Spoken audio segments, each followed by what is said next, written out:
Hey friends, welcome to another episode of the RPG Backlog. I'm ProfPlaysGames. This is the podcast where I go through my backlog of RPG games and play them. Lots of games in my backlog that I haven't played. Usually I do the podcast with friends, but I'm doing some interstitial episodes in between the arcs of the podcast on my own. So for this podcast, I am doing Super Mario RPG. This has been on my backlog, honestly, since it came out in 1996. But the remake by Arte Piazzo came out on the Switch in November of 2023.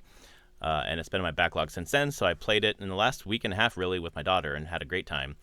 So I'm going to talk about it, do this podcast on my own. I'm also recording this one. I think I'll video record the solo podcasts, put it into the audio feed, obviously on the podcast. But for video watchers, this is also on the Prof and Dev Play Games podcast feed. The RPG Backlog is an offshoot podcast of our primary podcast, Prof and Dev Play Games. So please check us out on podcast services of your choice. But Super Mario RPG. It's a game that I've heard about for a very, very long time. My friends played back in the day, but I just never had the patience. I don't know why. Back in the day, back in the 90s specifically, I didn't have the patience for RPGs. There was a lot of, watching my friend Travis, who I just did the Final Fantasy 12, the RPG Backlog podcast arc with. Watched him play Final Fantasy 7 a lot, and that was my first real introduction to RPGs, and to be honest, I thought it was boring. It was just a lot of what I know now is grinding. It was basically just battling enemies over and over and over and over again to level up yourself, level up weapons.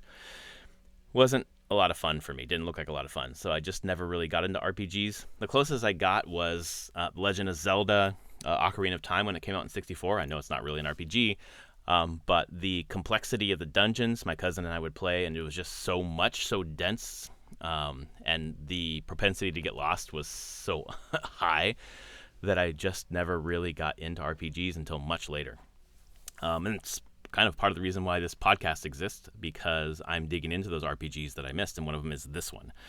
Now that I've played this one,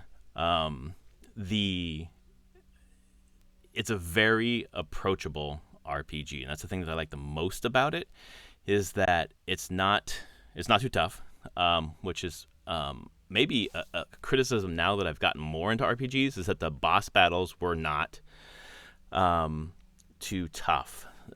There weren't a ton of puzzles to figure out. I could figure out which bosses had what weakness and kind of score more damage on them with that character with that weakness. But for the most part, there weren't a ton of puzzles, and the end of the game, there was certainly a boss rush where there were just lots and lots of bosses. So it was really just a bunch of almost damaged sponges and trying to take them out through brute force, really. And I'll get more into that as I discuss the game. But I want to kind of take it back and think about where this game started. And it was a game that was developed by Square before they were Square Enix, and published by Nintendo. And it was on my favorite system until the Nintendo Switch, which was the Super Nintendo. So this was kind of the start of the Mario RPG canon, as it were. Not really a canon, but the sequences. This began it, and then Square moved on to Final Fantasy 7 came out the next year, right? This came out in May of 1996 in North America, March in Japan. And Square was working on and then moved on fully to Final Fantasy VII and the PlayStation, right? They moved on to the PlayStation, so this was kind of, the sequel to this did not come from Square, and the sequel to this ended up being Paper Mario. So Nintendo started with the Mario RPG, moved into Paper Mario, moved into Mario and Luigi, and kind of left behind really the deep RPG roots after A Thousand Year Door, which was the Paper Mario RPG. So this, being developed by Square, being developed by a company that is so synonymous with JRPGs and RPGs in general, this is a very RPG take on Mario, which is silly to say because it's Super Mario RPG. It's in the damn name. But I really liked how, like we're seeing on the screen here for audio listeners, they're at the store buying different items. You can upgrade your equipment. You can go searching for different equipment, looking for some of the best equipment in the game. There are some side quests and things that lead to the best equipment in the game that you wouldn't normally stumble across. For example, Mario, to get his best weapon, which is the lazy shell, you need to get a seed, and then you need to get fertilizer. And the fertilizer is found in, I think it was Nimbus City or Nimbus Town. Off on the side, you have to walk across the sky to find Bezos, who is the flying shy guy, and get that. And you might not stumble across that, so you might not be able to go back into the clouds and find the best weapon.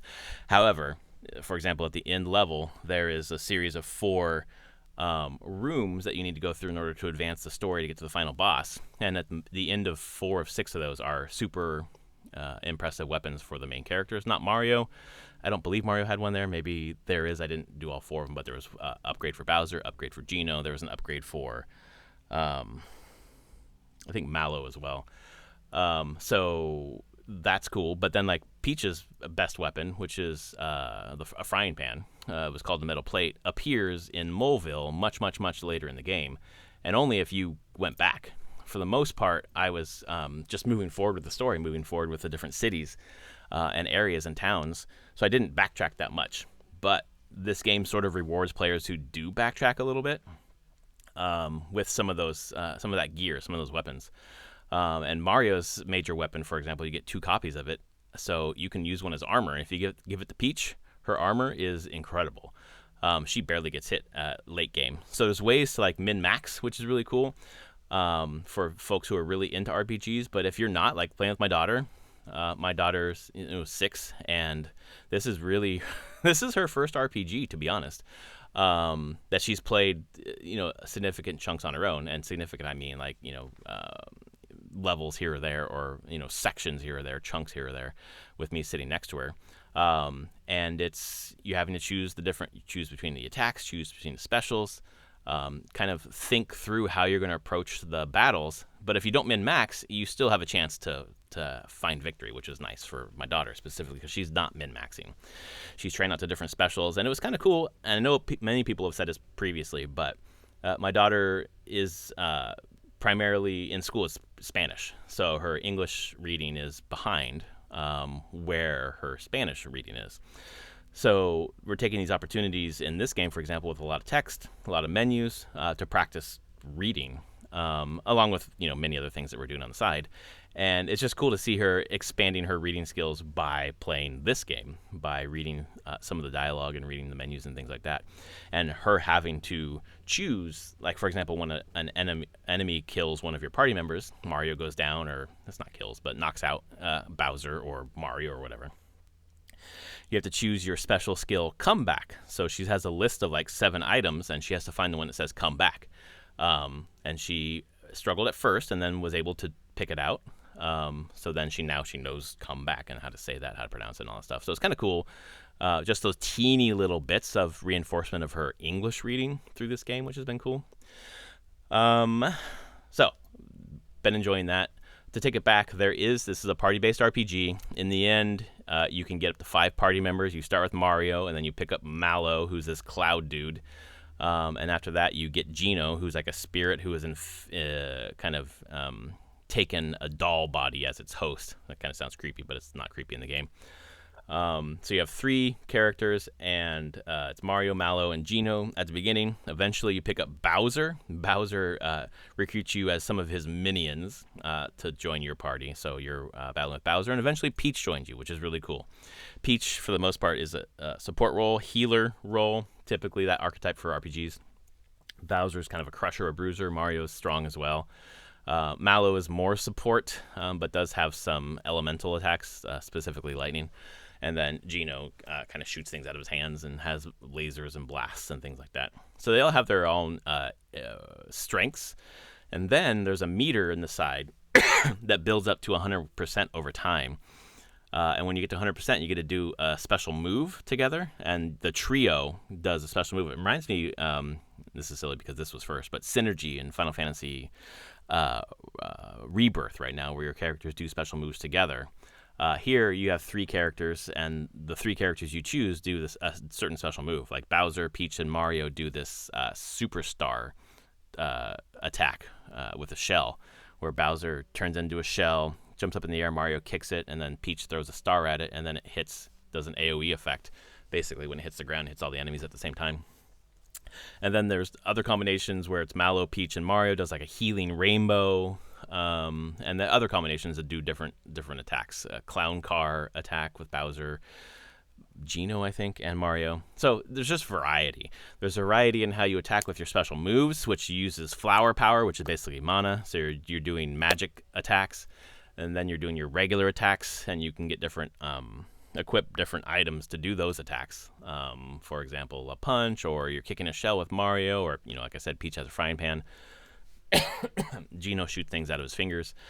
So that's the variety there is really cool, and how you can approach the different battles. I think for the most part, felt to me like samey, like it did feel repetitive over time, but because of the variety of the characters, you can swap in, swap out. The different specials, the different moves, you had a broad palette of things that you could choose from, and it made the battles more engaging. So that was really cool. Back to folks who worked on this. It was developed by Square, obviously, published by Nintendo. It was produced by Shigeru Miyamoto, which, obviously it's Mario, so that's his baby. I want to be there. But I think his production on this game really helped focus Square on not just making it RPG, but making it the Mario RPG, where Mario's jumping and some platforming is part of this game. So there are platforming areas that in the kind of isometric 3D perspective where it was a little hard to get a handle on where my character was in space. That was probably the most annoying part of the whole game, and it was just slightly annoying. And then some of his specials, he does Fireball and he does Jump. So a lot of these things infuse, Paper Mario or Mario and Luigi RPGs moving forward, but it kind of had its genesis here. So having Shigeru Miyamoto, I just feel the fingerprints all over this game, where he is making sure Mario is Mario, which is really cool. On this game, the writers was Kensuke Tanabe and Atsushi Tejima. And Kensuke Tanabe, he works at Nintendo EPD. So this is a producer and designer who works for Nintendo. So there was a Nintendo fingers all over the writing here. The composer was Yoko Shimomura, which is a very famous composer, works on the Kingdom Hearts series. And I believe for this game came back and reorchestrated the soundtrack, if I remember correctly. And I didn't play with the options too much, but I thought there was the option of having the original soundtrack or the reorchestrated soundtrack. I believe I have that right, but I'm not 100% certain. Should have looked that up. This game has come back to life a few times. Obviously, it was on the Super Nintendo. Then it came back to the Wii Virtual Console, the Wii U Virtual Console, and then was part of the Super Nintendo Classic Edition, which is where I first played it. On the Super Nintendo Classic Edition, I played it just probably for an hour, just to see what it looked like. And I just love the new art style. The old art style is, 90s pixelated. Looks good, but this, I just think it looks better. To my aesthetic tastes. The other thing that stands out for me from this, the gameplay and the look, the feel, is wow! I just lost my train of thought by watching the video here. I really like the different biomes. So you're moving from area to area, and it doesn't feel like the original Mario structure, which is like we're in the Forest Kingdom, now we're in the Desert Kingdom, now we're in the Water Kingdom. There are those elements throughout. There's the clouds, you're going underwater to a sunken ship, but there is not. It doesn't feel like here's the forest. You leave and never come back and see those kind of things. Here's the desert. And when you leave, you never see any desert motifs again. It kind of feels like nothing's overplayed, nothing overstays its welcome, and nothing is sequestered to one part. I feel like you either come back to different areas because of the story or to do side quests, or you see elements of like the forest later on, or you see Bowser's Keep, moving on to the weapon world, which is the factory where Smithy is making all the weapons for the game that you're fighting against. There's never too much, and there's never it never feels like sequestered, if that makes sense. It feels very organic. It feels very here's a little taste, here's a little taste, here's a little taste, and we're going to keep adding, we're going to keep moving on. It just feels refreshed. Every time you move through, it feels like a refreshed visual palette, basically, and it's really cool. For me, thinking back to early Mario games like Mario 3, where you're in the desert world and it's just like 7 worlds of desert, 7 levels in the desert, et cetera, et cetera. So I thought that was pretty cool. The idea of the plot of this game, just to touch on it briefly, is the Smithy makes weapons. He makes a sword, for example, Exor, who basically attacks Bowser's castle and takes it over. So these weapons, there's spears, there's the sword, there's folks who are wielding axes, et cetera, et cetera. They're taking over the Mushroom Kingdom, and it's up to you, basically, to get Bowser's castle back for Bowser. But in doing that, you're stopping the enemies from taking over other parts of the Mushroom Kingdom as well, which is pretty cool. The development of this game started in '94, and it started because, at least from what I understand, Miyamoto wanted some sort of RPG using Mario. And Square was interested in this because they were hoping to expand their RPG reach with something, I think now we're seeing it with, I forget who it was recently was talking about, perhaps it was the producer of Final Fantasy 16, how it's, JRPG kind of felt limiting or pejorative even. Just want to have a more broadly appealing RPG, and I feel like this one really did that. Both with the IP, obviously making it more accessible to kids and broader audiences, but also adults too. I mean, I love this. This is, if whatever year I'd played this game in, it would have been one of my top games of the year. This is quite a fantastic game. Other than small nitpicks with the platforming, there's not really a lot that I'm complaining about. I think if you're a hardcore RPG fan, there could have been more crunchiness to the RPG. There could have been more crunchiness with the min-maxing. But I think that's its strength, is not diving too far into that. I think the battle system is just so iconic. And that's the other thing that really stands out and has come across in future games, obviously in the Mario RPG series, but also other games such as Sea of Stars, which was kind of an homage to some of the battle system, which is I don't know exactly what it's called. It's like the active button pressing, where you're battling, and then as you're landing an attack or as you are getting attacked, you hit the A button to defend or give some more vigor to your attack. And if you get it right, your attack does more damage, or your defense is like a perfect defense and you block all damage.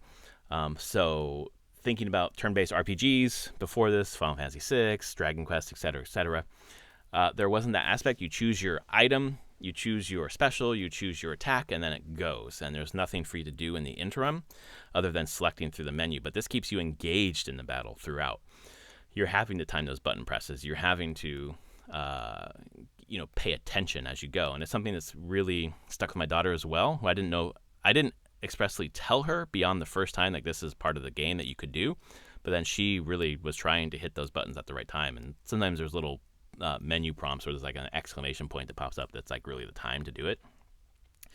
But it was new, right, for RPGs to do this. And then it has been replicated in future RPGs. I think even what was it? Expedition 33, Claire Obscure, which was just recently announced at the Xbox showcase. They had turn-based mechanics, but it had the button pressing in the middle as well, the active button pressing. So that's infused even games that are happening now. Like I said, Sea of Stars, and also this one as well. It sounds like the sales of the game were something that was exceeded expectations. Looks like, according to Wikipedia, it sold in Japan about 1.47 million copies, which was the third highest selling game in 1996. That's pretty cool. And Nintendo thought it would sell about 200,000 units in a month in North America, but it exceeded that by quite a bit and was the most rented game in the U.S. for 14 years straight. That's pretty cool. And the sixth best-selling game in the U.S. in 1996. So that's cool. Sales expectations were strong, and then the remake looks like sold about 3.31 million. The Switch has a huge install base, so that makes sense. The reviews were positive, 9 out of 10 from IGN when it first came out, and then gamers throughout time have kind of pointed back to it as something of a tentpole in the development of RPGs, certainly in Square's story, but also in Nintendo's story. Almost a high watermark for Nintendo in the RPG space, only because in quick order we got Paper Mario, moving on to Paper Mario and the Thousand Year Door and GameCube, but then I think Paper Marios haven't been super well received since then. Color Splash, Sticker Star, it moved far away from the RPG part of this. I think that Origami King is in that vein as well. However, I just so enjoyed Origami King, but it doesn't have these RPG aspects like the Super Mario RPG did. It just has I think it has a pretty cool story, but there's not a lot of the crunchiness of the numbers for sure. There's just different weapons, right? And the weapons are really just like a hammer, and then like a metal hammer, and then a stronger hammer. But it's not like the secret special weapon and things like that are happening here. But overall, my thoughts on this game, just to keep this podcast short, just a superlative game. Really interesting role-playing game in that it is super approachable. It has really memorable characters. It has variety in the special attacks, and certainly in when you get your 100% gauge up, when you time those button presses exactly right, it builds up that gauge in the corner. When you get to 100%, you can use your triple move. Those are interesting. It's interspersed platforming. As you can see here, Mario's jumping on a barrel here, running down a river. It's certainly got that going for it. So it's Mario and RPG. It's really hitting both, running on, the gas is, what's the metaphor I'm looking for? What's the idiom I'm looking for here? It's full bore Mario and full bore RPG is what I'm trying to get at, which is really cool. It's something that is, approachable in terms of length of game as well. RPGs tend to be super, super long, but this one, our playthrough was about 13 hours, and it was super doable, in chunks. We play in chunks, so an hour, hour and a half, and then we're done. And it was nice to be able to get through this in, a week and a half, 2 weeks, as opposed to some RPGs that I play on my own that are like 90 hours. That's sort of daunting, and this is not. This is approachable in every single way. I know that Mario and Luigi and Paper Mario were, kind of the spiritual successor to this, but it would be really cool to see another RPG with, in this vein, like the original. I mean, obviously, you could have some of the original cast, or figure out some way to do all of them. Bring in new characters, bring in Rosalina, bring in Toadette, or whatever. I would love to see more done in the space with RPGs for Nintendo. Not only imagine this kind of thing, but with like Legend of Zelda. That'd be so cool. There's a lot that they can do, and this last year, like the remake of this Super Mario RPG, and then the remake of the Thousand Year Door just came out, and now they've announced that there's a Mario and Luigi Brothership RPG coming out at the end of the year. So it's within the span of a year, they've kind of brought back two paths and then made a new one in the third pathway. So there's a lot of Mario RPG goodness happening, which is cool to see. So overall, those are my thoughts on Super Mario RPG. Excellent game, excellent use of collaboration between Square and Nintendo. Kind of, honestly, it feels like a gold standard for love and care for an IP done by another company that's not Nintendo. Having Nintendo, there overarching like the production of it, sort of like the Super Mario movie. done by Illumination, but it's just got Miyamoto's fingers all over it. It's just Nintendo through and through, and this was as well. Thanks so much for listening. If you like our podcast, please rate it on your podcast service of choice, or check out the video on YouTube, which is just me talking with Mario RPG playing in a larger window right next to my face. Whoops, there we go, over there. Thanks so much. The next arc for the RPG Backlog podcast is going to be Undertale with my friend Scott. So I hope that you tune in for that and you enjoy that. Undertale was quite a ride.